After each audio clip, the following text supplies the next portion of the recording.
Stories in today's video. 1. I found my husband's search history on our new computer. He was cheating too. My cheating wife had been illegally using my bank card to withdraw money. Yes, I caught my husband cheating. Well, actually I found out purely by accident. Back in the mid-2020s we bought our first computer so my daughter could do her homework at home instead of us walking 2 miles to the library. He really didn't get into it at first. I spent a lot of time on it, chatting. We didn't talk much. He went to work in the wee hours of the morning, came home late, showered, ate dinner and went to bed. We weren't having a lot of S**x then and I was frustrated. So, I started having S**x chats with men online. I thought it was fun for a while, and he didn't know until I told him.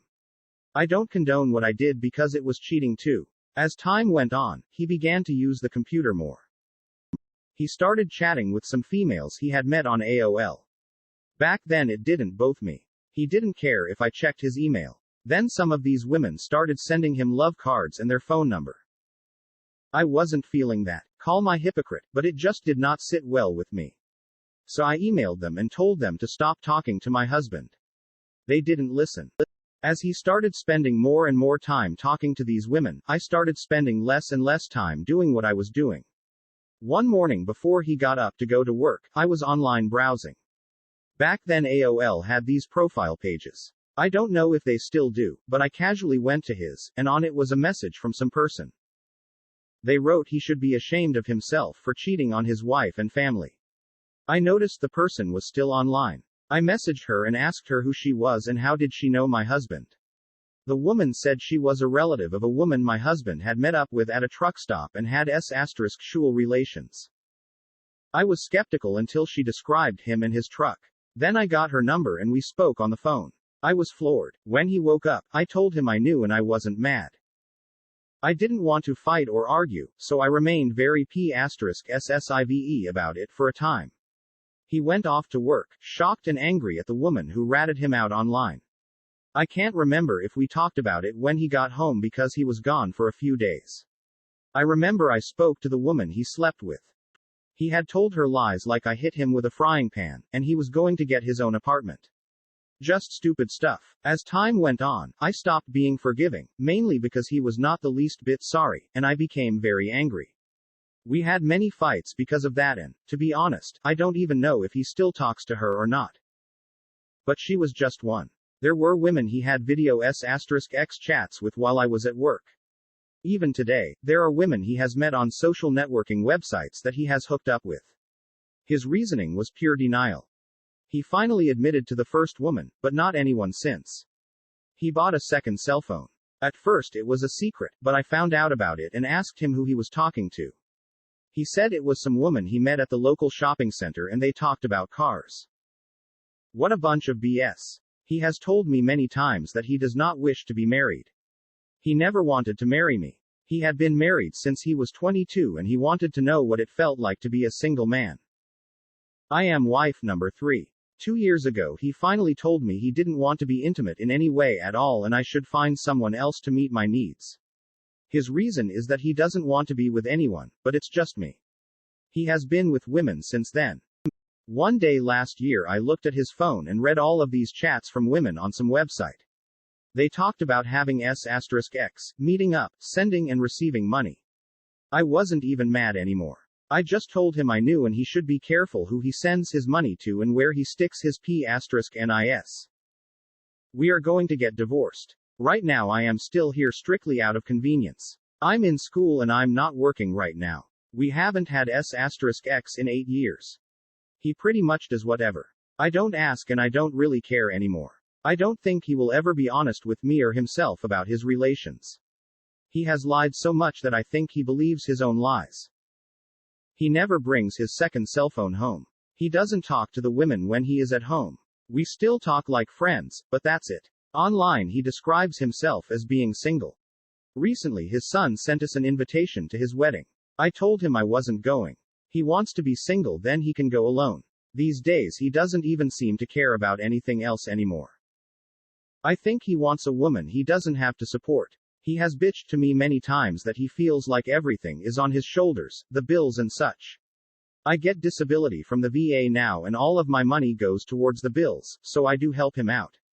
I've even borrowed money from my brother to catch up with the mortgage because it didn't seem like my husband cared anymore. The house and everything else is in his name. I'm sorry for the length. My advice to any man or woman out there who is about to get married but underneath isn't feeling it. Don't do it. Save yourself the heartache and the hurt.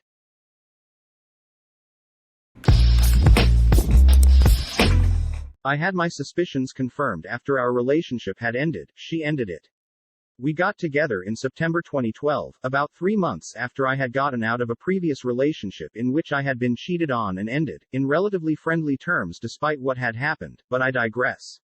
We had S**x quite often from September to March. I don't claim to be a S**x god, but I've always told my partners that if I'm doing something wrong or they want me to do something different to what I'm doing, then please tell me. I'd rather know and try to fix it than have S**x only enjoyable for myself. I had an inkling that she wasn't enjoying S**x with me anymore. We stopped having S**x for the rest of our relationship, which ended a week before Christmas that year. All she ever wanted to do was to provide me with oral S**x, but she didn't want me to reciprocate or initiate anything further. This lasted for about 2 weeks when I confronted her with, please tell me if I'm doing something wrong. I can only perform how I know how to and what's worked before.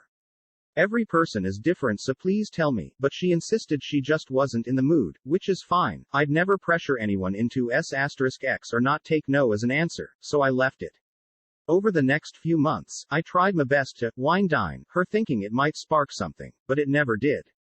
One weekend in mid-August she told me she was going to have drinks with an old childhood friend, who, coincidentally lived about a 3 to 4 minute walk from my house at the time. I didn't think nothing of it at the time. She didn't text me until the next day in the afternoon. She said she got drunk and couldn't manage typing on her phone, so she just went straight to sleep. Again, I thought nothing of it as it seemed plausible. As we approached October, we seemed to be getting along better. We went to the Harry Potter tour in London and had a great time. We went back to our hotel drunk on nostalgia and we started doing some Hogwarts student role-playing. I was like, yes, finally, the streak is over, but alas, it didn't go any further. Now here's when our relationship went to utter sh*t. The weekend after we went to the Harry Potter tour, she texts me saying she feels like we're just going through the motions and just feels trapped being in a relationship and wanted to break up. I plead for a while but ultimately agreed and tried to move on. But then 3 days later, she rang me saying she had made a mistake and was just confused as to how she felt about me as I was her first, long-term boyfriend.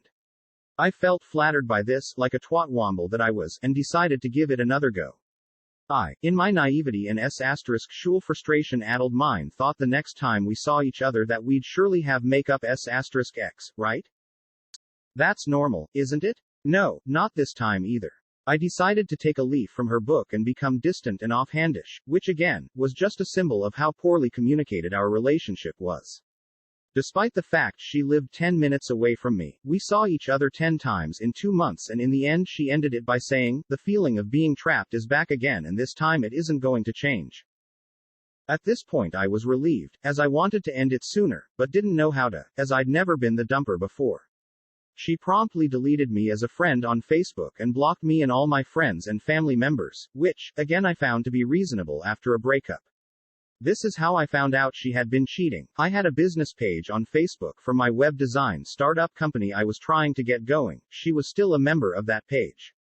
About 3 days after we broke up, I went onto the page to add some updates about adding new clients to my service, and in the news feed, my ex had just entered into a relationship with that old childhood friend she had drinks with back in August. I was dumbfounded.